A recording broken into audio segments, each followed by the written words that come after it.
There we go.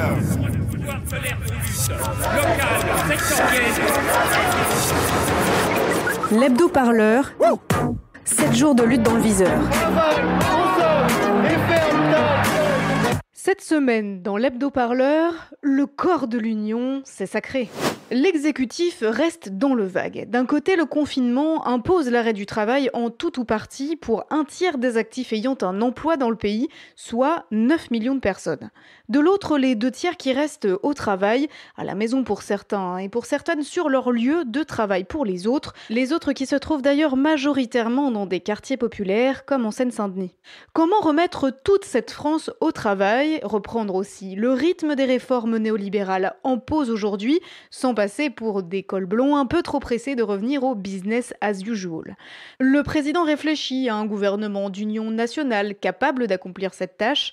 Manuel Valls et Olivier Faure ne seraient, dit-on, pas intéressés.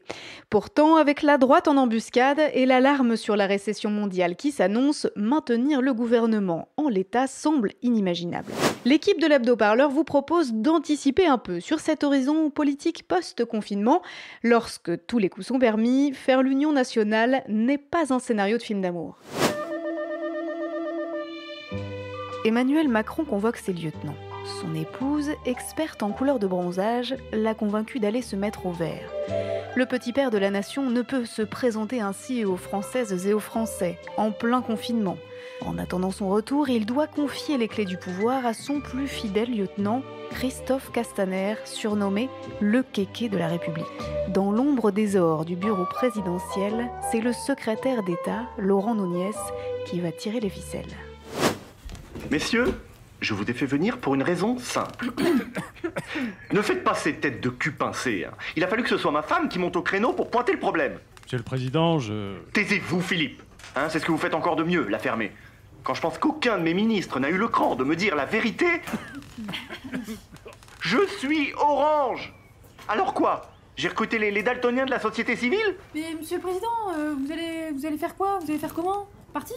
Vous allez vous rendre? Vous allez vous rendre à la lanterne? Ah, Pénicaud. Heureusement que je peux compter sur votre hémisphère cérébral encore vaillant pour avoir de brillantes idées. Attention, faudrait pas surchauffer. Patron, vous allez partir longtemps? Le temps qu'il faut, Christophe. Le temps qu'il faut. Je peux pas me montrer comme ça, mais vous imaginez? En plein confinement avec ma face de Trump? C'est toi qui vas gérer les affaires en mon absence. T'entends ça? Il s'est pris le cerveau dans l'auto-bronzon. C'est pas possible. C'est comme ça et pas autrement. Laurent, tu l'accompagnes pendant ses tournées dehors. Bien, Monsieur le Président. Les autres, vous faites ce qu'il dit. Monsieur le Président, vous n'y pensez pas. On va pas laisser les débutantes se peigner toutes seules pour leur premier bal. Je pense que ce n'est pas raisonnable. Ah, parce que vous pensez, vous, maintenant. Merci, mais j'y avais déjà songé, voyez-vous, Philippe. On va les coacher à l'américaine. J'ai désigné un parrain expérimenté pour chacun d'entre vous. Vos lettres de cadrage sont sur le bureau. Les choses sont en ordre. Messieurs, je vous laisse.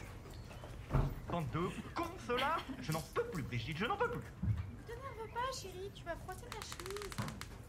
Ah, bravo, Christophe. Belle promotion. J'espère que tu auras les épaules, parce que tu te prépares des nuits blanches, des migraines, des nervous breakdown, comme on dit de nos jours. Pendant ce temps, dans la vraie vie des vrais gens. Et chacun d'entre vous, dans ce que j'ai appelé cette troisième ligne, chacun d'entre vous, par votre civisme, en respectant les règles de confinement, grâce aussi à la vigilance de nos policiers et de nos gendarmes, vous avez fait que l'épidémie commence à marquer le pas. Bonjour et bienvenue pour cette nouvelle édition du Ask PPG. Cette semaine, je suis accompagnée de Muriel Pénicaud, qui est ministre en charge du travail. On a eu beaucoup de questions sur les réseaux sociaux qui étaient relatives à la manière dont on devait s'organiser pour travailler. Toi là-bas, tu te la fermes, personne t'a parlé, tu te la fermes tout de suite. Le retour à une activité économique florissante est un sujet important pour le gouvernement, car sans activité, pas de croissance, et sans croissance, pas d'emploi, disent-ils. Pas de pierre, pas de construction. Pas de construction, pas de palais. Pas de palais. Pas de palais. Oui, mais là, il y a un truc que je ne comprends pas. Il y a encore des millions de gens qui travaillent. On verra après pour ceux qui bossent plus, non? Pierre Mériot est inspecteur du travail. Il est auditionné ici par Manuel Bompard, député La France Insoumise, dans le cadre d'une commission d'enquête parlementaire sur la gestion de la crise sanitaire. Je parle ici en tant qu'inspecteur du travail depuis plus de 35 ans et militant syndical à la FSU. Cette crise, de notre point de vue, a permis au gouvernement d'augmenter encore la dérégulation libérale avec des mesures d'exception, notamment en matière de durée du temps de travail, de congés payés, etc. Ce qui pose un vrai problème, c'est que cette dérégulation, elle se fait encore une fois sans aucune volonté de contrôle de l'État. Ce ministère a été extrêmement loin dans la volonté d'empêcher le contrôle de l'ordre public social en période de crise. Je vais le dire clairement. Notamment, il y a une note de la Direction générale du travail, le pilote, entre guillemets, du système d'inspection du travail de France. Et le 30 mars, la DGT a édicté une note vraiment incroyable qui nous détaille les secteurs d'activité où nous sommes autorisés à aller contrôler les entreprises. C'est les commerces alimentaires quand même, forcément.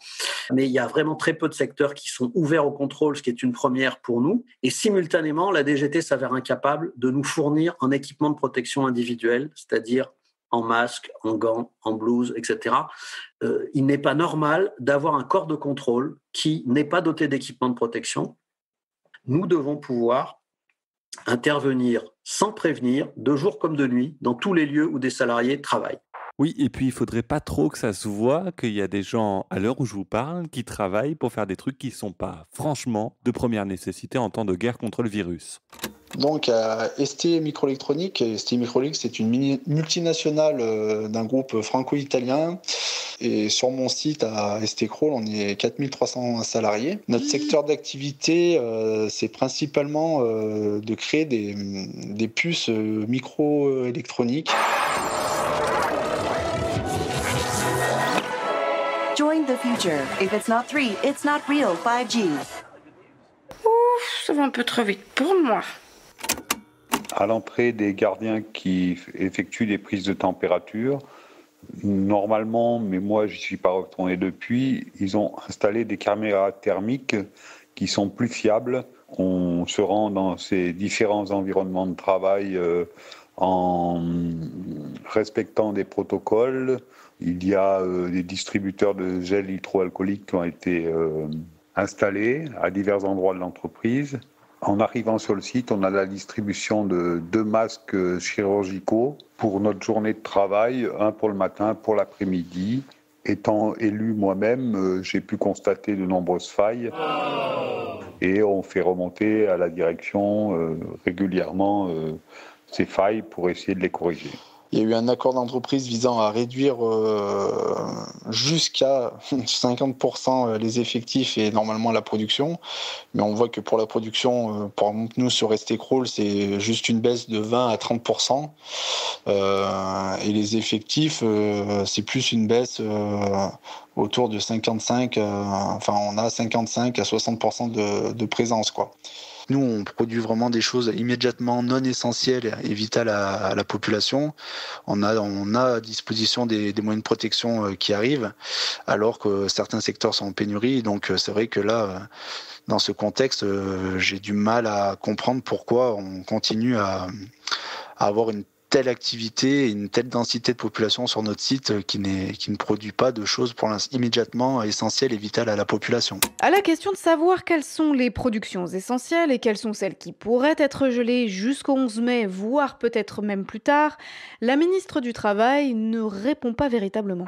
Enfin, on n'a pas très bien compris qui doit aller travailler, étant donné qu'on nous dit dans le même temps restez chez vous. Alors oui, je crois qu'il y a une incompréhension qu'il faut lever. On l'a dit, c'est très important, les médecins le répètent tous les jours à juste titre, rester chez soi le plus possible, avoir moins de contacts, c'est ce qui permet de préserver et d'éviter la propagation du virus. Mais en même temps, il y a des cas d'exception. Pour aller faire ses courses, il faut bien manger, pour avoir un rendez-vous médical ou pour aller travailler. Il n'y a pas de notion de secteur indispensable ou pas. Anas Kazib est cheminot et syndicaliste Sudrail. J'ai discuté avec certains qui travaillent dans des grosses imprimeries à bouteilles de vin et ils font les étiquetages des bouteilles de vin, tu vois, ils sont 300 quasiment dans des usines. Les salariés de Carrefour et Auchan notamment ont réclamé par exemple la fermeture des rayons type jardinage et autres.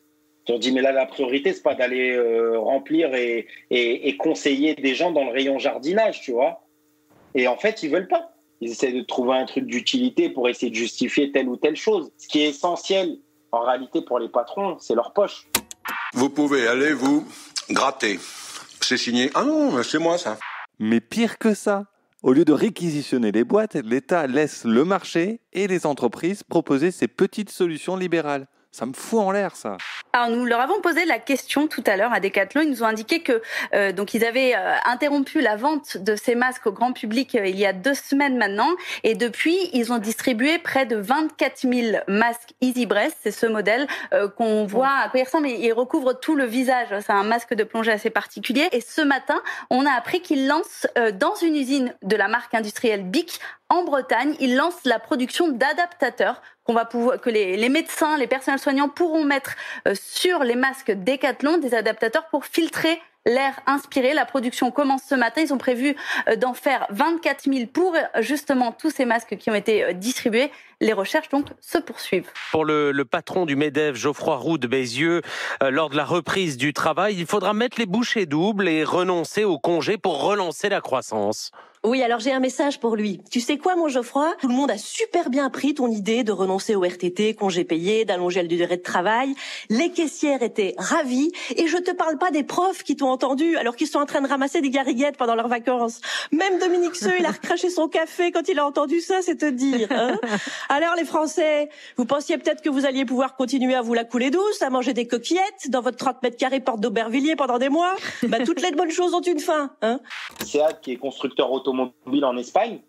Bon, après, c'est à des fins capitalistes, tu vois, c'est pour faire du profit. Ils ont été malins, entre guillemets. Ils ont détourné des chaînes de montage pour faire des respirateurs artificiels. Ils fabriquent 3000 respirateurs artificiels par semaine, tu vois. Ça veut dire à quel point, en fait, qu'on est en capacité de faire. Si tu es capable de détourner des lignes de shampoing et de produits de beauté pour faire du gel, il est quand même assez incompréhensible que dans le pays qu'on qualifie de 5e puissance mondiale, un pays qui fabrique des drones, qui fabrique des TGV, des A380, des FAMAS, des avions de chasse Rafale pour Dassault, etc., ils soient même pas capables d'avoir des masques. Je crois qu'il faut se diriger petit à petit vers plus d'autonomie, plus de responsabilité. Chaque ministre a désormais son parrain ou sa marraine de l'ancien monde politique. NKM, par exemple, va coacher Muriel Pénicaud. Manuel Valls va conseiller Christophe Castaner. Ils doivent jouer en équipe pour faire face à la vacance du pouvoir jupitérien. Et justement, il y a du rififi dans l'usine Amazon. Les ouvriers ne refusent pas de travailler, non, mais ils veulent fabriquer de l'utile en ces temps de guerre contre la maladie. Le kéké de la République va devoir imposer son style, car les caciques de l'ancien monde vont chercher par tous les moyens à occuper le devant de la scène à sa place. Allô? Quoi encore? Qu'est-ce qu'ils ont, ces pecnos? Comment ça, les ouvriers séquestrent les machines? Bon, j'arrive. Que se passe-t-il, monsieur le ministre? Laurent, figurez-vous la scène. Les employés d'Amazon, vous savez, le fabricant de porte-clés en cuir d'ananas, eh bien, ces employés ont bloqué leur usine. Ils ne veulent pas reprendre le boulot. Eh bien, nous allons leur donner une petite leçon de savoir-vivre.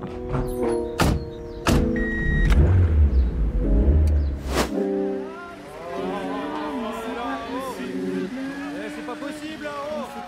C'est incroyable! C'est ça, le contrôle ouvrier, monsieur le directeur. Va falloir vous y faire. Enfin, vous qui aimez tant la nouveauté, ça devrait pas être un problème. Ah, vous, la gauchiste, hein, ça va, hein? Et touchez pas à ma chemise. Oh là, oh là, oh là, là. Mais qu'est-ce qui se passe ici? Mais y a qu'on peut plus bouiner nos porte-clés. Voilà ce qu'il y a. Le pays a besoin de respirateurs, de masques, de gants. Et nous quoi? On fait des bidules en forme de godemiché? C'est sérieux ça? Wow! N'essayez pas d'engourdir le ministre, je vous prie. C'est du sabotage, un point c'est tout. Moi je vais plier les Gaules en 4 comme une nappe de pique-nique et hop! Dehors les feignasses! C'est comme je vous ai dit, monsieur le ministre. On fait pas dans le panégyrique. On reste dans le simple, le basique. Parlez-leur des impôts. Oui, bon. Écoutez, monsieur Dupré. Duval, Dupré, on reste dans la plaine, si vous me passez l'expression. Alors voilà, vous n'allez pas mettre tout ce petit monde sur la paille, on est d'accord, hein? Bah, c'est que... C'est pas possible d'entendre des trucs comme ça. Révolte! Révolte. Allons. Une gentille petite nationale comme la vôtre. Je vous propose un allègement fiscal permanent. Hein? Vous voulez dire définitif? Oui, définitif. Et nous alors? Croyez qu'on va trier des lentilles pour 3 sous de l'heure? Faudrait voir à pas laisser nos augmentations en race campagne. N'oubliez pas la joie de vivre, monsieur le ministre. Ah oui, le bonheur. Monsieur Dupré, le bonheur. Tout le monde le cherche et si peu le trouve. Mais vous voulez le bonheur de vos employés, ça fait pas de doute. J'ai entendu parler de jeux de balles, de petits cadeaux aux employés du mois, et même happiness manager, comme on dit de nos jours. C'est-à-dire que je vais quand même pas leur payer des congés payés non plus. C'est incroyable ça. À un moment, il y a des berlines qui vont se mettre à cramer. Faudra pas se demander d'où ça vient. Oh ouais, un peu de respect de la hiérarchie, voulez-vous, braves gens? On n'est pas chez les écolos ici. Bon, monsieur Dupré. Duval, monsieur le ministre. Oui, comme vous voudrez. La nation prend en charge vos happiness managers, là. En échange, c'est simple. Vous remettez vos employés au turbin à faire des respirateurs. Et je paye plus d'impôts? Non. Et je peux livrer les respirateurs avec un petit porte-clés? Vous savez, les goodies, c'est bon pour l'image. Hein. Si vous voulez.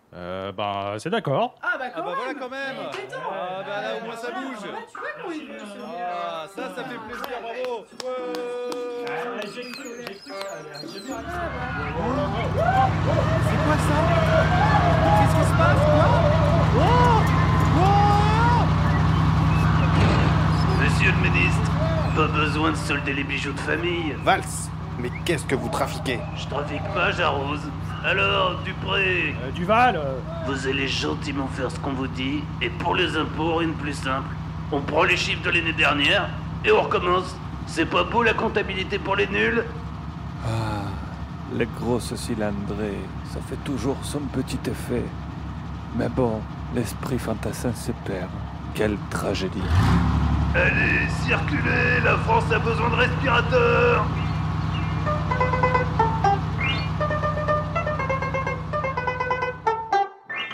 Le gouvernement d'Union Sacrée Nationale va-t-il réussir à mettre la France au boulot tout en faisant croire que tout est arrêté? NKM va-t-elle égorger Pénicaud? Manuel Valls va-t-il se faire écraser par ses propres chars? Vous le saurez en écoutant la deuxième partie de l'Hebdo Parleur.